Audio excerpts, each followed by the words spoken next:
Normally, when I do my buyer's guide for a new set, it takes a lot of time and effort. Thankfully, the Pokemon Company saw my hardships and decided to take 2026 off, giving us our smallest main sets in years. Things kick off with Perfect Order on March 26, which has just 88 cards before Secret Rares. This continues in May with Chaos Rising, which will have just 86 cards before Secret Rares. While I blab about random things, you can see all 88 of those Perfect Order cards on screen right now. There's just 4 Megas, including Starmie, Clefable, Zygarde, and Skarmory. On the regular EX side, you'll find 5, including Decidueye, Salazzle, Lapras, Yveltal, and Meowth. I'll talk about every individual card in depth as the video goes on, but if you notice that Lapras is woefully underpowered compared to the rest, that's because it was a gym promo in Japan. Gym promos typically suck. However, an exception will be made when Mega Slowbro eventually comes out in English, which could take a day, a week, a month, or even a year. On the trainer's side, there's not much. I'll mention the highlights later on, including Roses and Tarragon, but for now, the reprints. I can finally say that the J-Block Judge reprint is in perfect order. This means that standard legality is reset for a few more years, giving us our best hand-impacting supporter in the game. Unless you're a clown and think Harlequin is good. Elsewhere, Crushing Hammer and Pokemon Catcher will see us flipping coins for 3 more years. Pokeball and Potion will continue to be cards only brand new players use. And Energy Search is what we'll have to rely on to find basic energy since Earthen Vessel's gone. If you're wondering why the reprints I used here are the old arts, it's because they don't send out official scans until launch day. As for the new cards, you can thank Pokemon Proxies for such high quality proxies. Oh, and another printing of Pokepad is in both Perfect Order and some of the pre-release kits, so expect it to drop from $13 each to about $1 each this month. As for why Perfect Order seems like half a set, that's because it is. Our English sets are typically made up of 2 Japanese sets. For Perfect Order and Chaos Rising, that's cut down to just 1. Considering that the Mega Evolution era will probably last until the end of 2027, it makes sense why they're drip feeding us cards. Though it does mean Dragapult is going to be the best deck all year, no matter how many counter cards they print to specifically shut it down. Alright, for the full buyer's guide and review of Perfect Order, I'll of course start with the Megas. The best is Starmie, who slots perfectly into a Frostlass deck, dealing 120 to their active and 50 to a bench Pokemon for 1 water. It won't really headline a deck though, so you just want a 2-2 line. But it is great for picking off weaker targets, especially if you go first and can get it up turn 2, dealing with things like Dreepy and Abra before they become a problem. Looking towards Chaos Rising in May, don't be surprised if Starmie ends up being paired with Mega Greninja, who also wants to spread damage counters like their cheeks. Mega Skarmory is one of the surprisingly good cards in Perfect Order, though you'll only want 1 copy. This way you can give your Stevens Metagross deck someone who snipes a bench Pheasantipity or Meowth for knockout. That's because Pants Ripper does 220 damage, sending all 3 energy back into the deck. While Starmie only has 260 hit points, the free retreat lessens the blow of starting it as your lone basic. And a lightning weakness doesn't really matter when lightning decks are more useless than nipples on a Nuzleaf. Speaking of Megas who beat people off while they're sitting on a bench, get 1 copy of Zygarde. While I'm definitely going to try and make a solo Zygarde deck work with Barbaracle that eventually drives me to madness, you really only want a single copy for your Lucario deck. After an Aura Jab, it offers up a Grass-weak fighting type that can deal 200 damage. Add a 4th energy onto it, and the 1 copy of Core Memory you should also own, it's Geo-busting for 350.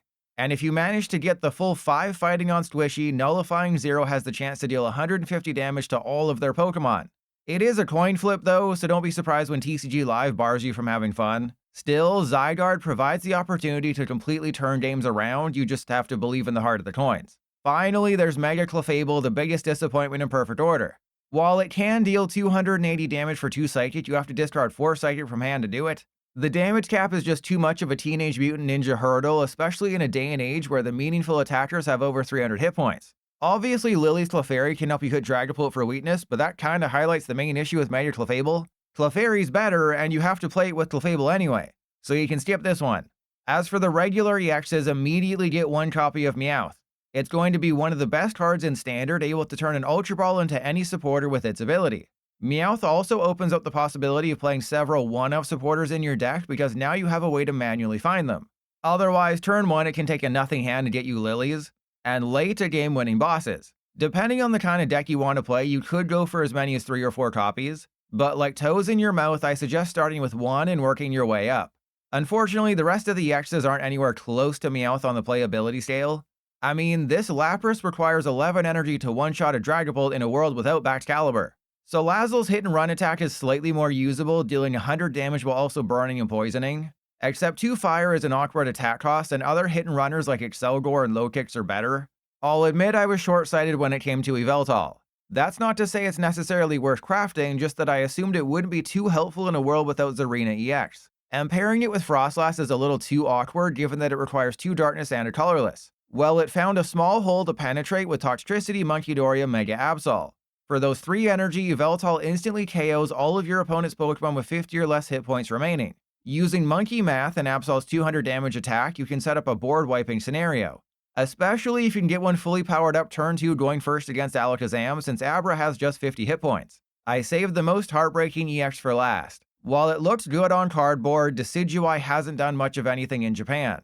If they have 4 cards in hand, Decidueye can deal 240 damage for a single grass, discarding energy in the process. We have Judge and Vivillon to activate the ability, so it seems the issue here is that 240 damage isn't enough.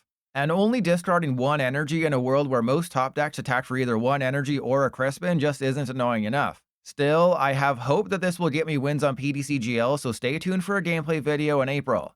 Moving to the trainers and special energy, there's nothing too game-breaking to help lessen the blow of losing things like Ino, Arven, and Nestball.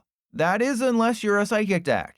Because Telepathic Psychic Energy is a freaking double Nestball able to bench any 2 basic Psychic types for free upon attachment. Get 4 of this card immediately since it can find 2 in any combination of Abra, Latias EX, Lily's Clefairy EX, Mega Diancie EX, and literally any other Psychic basic you can think of. The other 2 special energy aren't as broken, though Rocky Fighting Energy is something you'll want 1 to 4 copies of.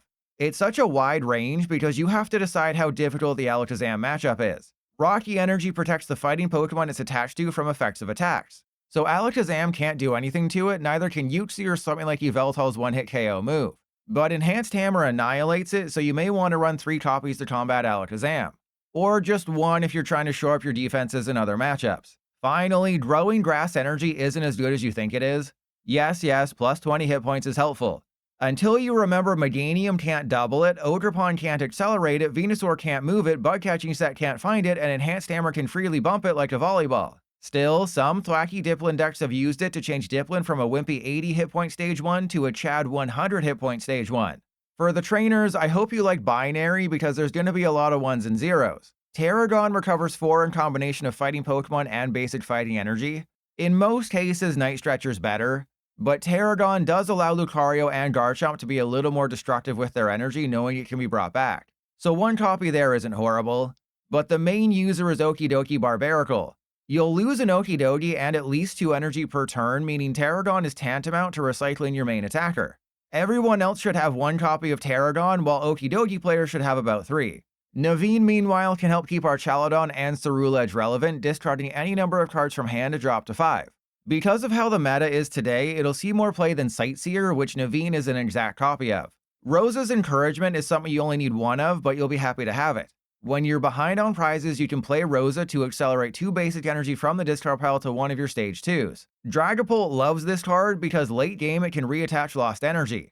You can even use Dusknoir to manually go behind on prizes, activating it whenever necessary. Garchomp also doesn't mind Rosa since she makes it bust a lot faster. Okay, I wasn't wrong about Jacinthe. In most cases, Wally's Compassion is better because Wally fully heals things like Mega Diancie and Mega Gardevoir. The benefit to Jacinthe is that she can heal any Psychic type, not just Megas, and no energy is returned to hand. The negative is that she's only healing 150. So 2 Jumbo Ice Cream are better if you have anything with 3 energy attached. Still, have 1 if you plan on playing Mega Diancie or Jellicent. As for the duds, up first is Lumio Skelette. It's just a reprint of Big Malasada from the Sun and Moon era, healing 20 and removing a status condition. Just play Switch instead. Both fossils are skips, not only because they're items in a Badoo world, but also because Aurorus is horrible and Tyrantrum will struggle to get it up more than me after a few drinks. Finally, Energy Swatter is less useful than Grabber was. And with Crispin everywhere, you might end up helping them more than hurting them. It's kinda pathetic, but there's just 1 tool and 1 stadium in perfect order. Core Memory allows Zygarde to deal 350 damage, so definitely get 1. And Lumio City freely benches a basic at the cost of ending your turn. That may seem terrible, but to everyone's surprise, a decent number of decks in Japan have used it. Obviously, if you go first and start Lumio City in hand, being able to get a free basic is awesome. I'm just not sure how useful it's going to be afterwards, since most people want to attack and not, play a nest ball that ends their turn. I'm making the executive decision to say skip it for now. If you thought a set with just 88 cards will be lacking in good single prize Pokemon, well, you'd be right. It's literally just Barbaracle. Get a 2-2 line of Barnacle Boy, now your baby Okidogi deck runs as smoothly as my feet. You could also include a 1-1 or 2-2 line in Garchomp or Lucario to easily early use their secondary attacks, but that's about it. Though you can really annoy your opponent by volleying a Hero's Cape Mega Lucario turn after turn if that tickles your feet. Quickly going in order, for every other single prizer, we start with Ariados. They just gave us a fighting-type Gliscor with the exact same attack no one's ever used. And compared to Celebi, Shaymin has no reason to exist. As for Serperior, it's a card people seem to misconstrue when I say you have to play Rose's Encouragement every single turn. Yes, you only need one Rosa to be in the discard pile for Solar Coiling to deal 250 damage. But in order to get a Serperior powered up with 3 energy, you have to use Roses every turn since Reversal Energy is gone. It's much easier to just chuck Tapu Bulu in your Meganium deck than running this underwhelming stage 2. Vivillon, meanwhile, is a must if you want to play Decidueye, force them to shuffle draw 4. It can also be put in any other grass deck to limit them to 4 cards each turn, but then you have to devote 6 or 7 slots for something Judge does by itself. Talonflame is a potentially funny card, not a good card. Get several up and running, pair it with Xerosic or Turtonator, then still lose because you have no good win condition. Turtonator, meanwhile, can be a decent meat shield in a hit-and-run deck. If they deal damage to it, you discard an energy from their active. Add in Crushing Hammer and Enhanced Hammer, and Salazzle EX is still not close to a playable deck. Dewgong is a Water-type Armarouge, moving water energy from the bench to the active. While Team Rocket Spidops is the obvious pairing, and its ability works with Prism Energy, there's just no good partner. Armarouge worked thanks to Ethan's Ho-Oh. No such card exists for Dewgong. You could always try Volcanion as your attacker, but that's a coin flip and only does 90 for each heads when you'll be lucky to get 3 energy on it per turn. So while this type of ability has had some success in the past, right now it's washed out. The first of 2 fossil Pokemon in perfect order, Aurorus, is bulk. Evolving from a fossil in a Badoo world is already tough enough. Add in the fact that Aurorus sucks and you have a perfect recipe for a crap sandwich. When it's in play, all your Pokemon with water energy attached take 50 less damage. It's much easier to play Ludicolo, giving all your Pokemon plus 40 HP. Lightning decks are about to fall on hard times without Electric Generator, Miraidon, and Iron Hands, and Luxray isn't going to save them. While it's strong at the end of a game, dealing 70 damage for each prize card you have taken, getting to that point isn't easy. That being said, the new Luxio does offer up the chance of Luxray EX making a comeback. If they're active as an EX, Luxio can evolve right away. Then for 2 colorless, you can use Piercing Gaze to deal 120 damage and discard a card from their hand. So it's basically a worse Mega Absol. But if you've ever dreamed of making a Luxray EX deck, this will be your best chance. Dedenny's attack's effect is nothing new. We've seen this in the past with Zebstrika and Raichu, and the thing they have in common is that no one uses them. Dedenny can accelerate lightning energy from the discard pile up to the number of energy attached to all your opponent's Pokemon. Except if they do nothing turn 1, it's pretty much useless. So you're better off running Electric instead. I think they wanted us to put Mawile in a Mega Clefable deck as a backup attacker since Aromatisse can easily find 2 energy. Problem is, they grossly miscalculated Clefable's usefulness, thus making 120 damage for 2 energy by discarding 2 energy wholly unnecessary. Just like Meowstic, who's only good at attempting to awaken something in me. While it was created to pair with Mega Clefable, which is the only way that deck can function, Aromatisse has helped a single Jellicent EX deck in Japan. Grab 2 Psychic, Ultra Ball them away, then accelerate them with Wondrous Patch. Except even then, it's not really worth running a Stage 1 just to find energy when Energy Search exists. 2 fighting Pokemon who can take advantage of Barbaracle are Probopass and Landorus. Probopass is unfortunately too destructive, discarding 3 energy to deal 260. That is Garchomp EX territory, but constantly having to use Energy Retrieval or Energy Recycler or Pterodon is way too much work. As for Landorus, Solrock does more damage for less energy and activates Lunatone. Sure, Landorus can one-shot Meowth and Fezandipity, but so can Okidogi, who's better and cheaper. Great Tusk is severely neutered by rotation, and Wood Trio is gone with rotation, meaning mill decks won't really exist anymore. Hippowdon does nothing to change that. The damage is negligible, it requires 3 energy and mills 1 less card than Great Tusk. To make matters worse, there's no Palpad, so you're locked to 4 Pterodon. The only saving grace is Hippopotas. If you watched my recent gameplay video, you know how strong Hippowdon's spread can be. This baby Hippo is an immediate upgrade over the current one, and it even has a 4 retreat cost, meaning it can be heavy baton. But yeah, these are terrible otherwise. The second fossil Pokemon in perfect order is much better. Attach a special energy to Tyrantrum, it gets an extra 150 hit points. Rocky Fighting Energy is pretty much the only good candidate, so use that along with Counter Gain and you're good to go. While Wreak Havoc is fine, dealing 160 damage and potentially milling cards, the real combo is with Tyrant. Let Tyrantrum take a big hit of, say, 200 damage from a Dragapult, then get angry, dealing 400 damage the following turn thanks to Relicanth. Unfortunately, Luxurious Cape is gone with rotation, and Badoo prevents you from putting your fossils into play. But that's why it'll be a rogue deck, not a competitive one. I'll give Hawlucha the benefit of the doubt. Put it in a deck with Prism Energy and something like Frostlass or Risky Ruins, you can one-shot a Meowth. Attach a Brave Bangle, Fezzandipity's KO'd as well. But in an actual fighting deck, you're choosing Solrock over Hawlucha every time. If your opponent has a full bench, this Gengar is dealing 160 damage for 1 Darkness, hitting for not a great weakness. I'd much rather play my Medicham deck that does 150 for 1 fighting, hitting Fezzandipity, Kangaskhan, and Meowth for weakness. The only advantage is that when Gengar is knocked out by damage, you put all the Pokemon back into your hand. The energy's lost though, so you'll still need to play recovery cards. The only reason this might see play down the road is if Mega Gengar ever becomes a thing. They both evolve from Ghastly and Haunter, and the baby Gengar offers up an attacker who might give up 0 prizes if the Mega's in play. But that's an if bigger than Bonsai's butthole. Even though I think Weavile's the better paralyzer since it can utilize Power Glass, Drapions interesting. Power up the Scorpion with Toxtricity, deal 100 damage while also paralyzing and poisoning. The 70 self-damage is actually a good thing because then you can use Munkidori to spread around more damage. But Drapion requires too many things to go right for it to actually be viable.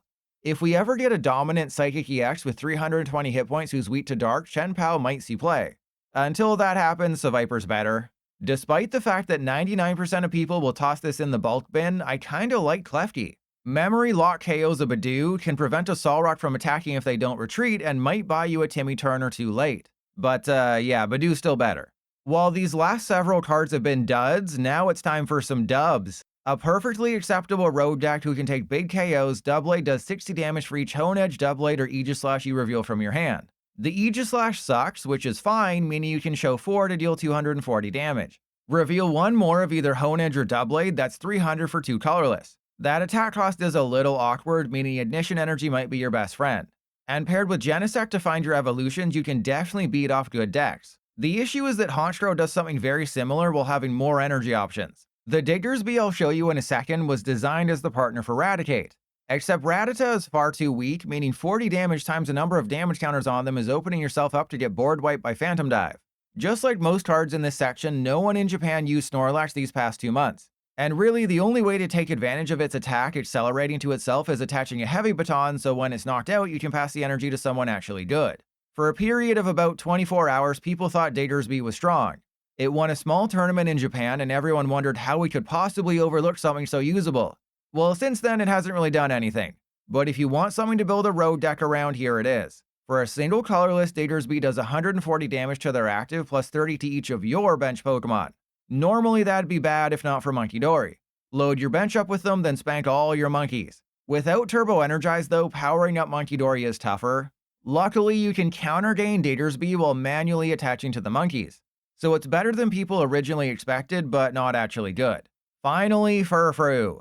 Maybe you could use it to screw over Dragapult and Alakazam decks who get massive hands. For a single colorless, you discard random cards from their hand until they have 5 left. While it won't see widespread playability, you could surprise someone who just used Lilies for 8 and passed, hopefully getting rid of their 3 best cards. It's kind of pathetic, but you realistically only need to own these 24 total cards from Perfect Order. That's good news for your wallet, bad news for the competitive landscape. Unfortunately, because every special energy is a rare, the full crafting cost on TCG Live is around 7,500 trade credits. Don't worry though, as that number will likely drop significantly once the 2 Battle Pass free decks and 8 2026 free decks are revealed next week. So make sure you're subscribed for videos detailing both of those in the near future. Until then, let me know your most unhinged thoughts about Perfect Order in the comments. Oh, and future pilot here, I just noticed I forgot to talk about Hole Digging Shovel. It's something that exists, discarding the top 2 cards of your deck. In a Cerule Edge deck, it could be useful, but Brilliant Blender is more smarter in almost every situation.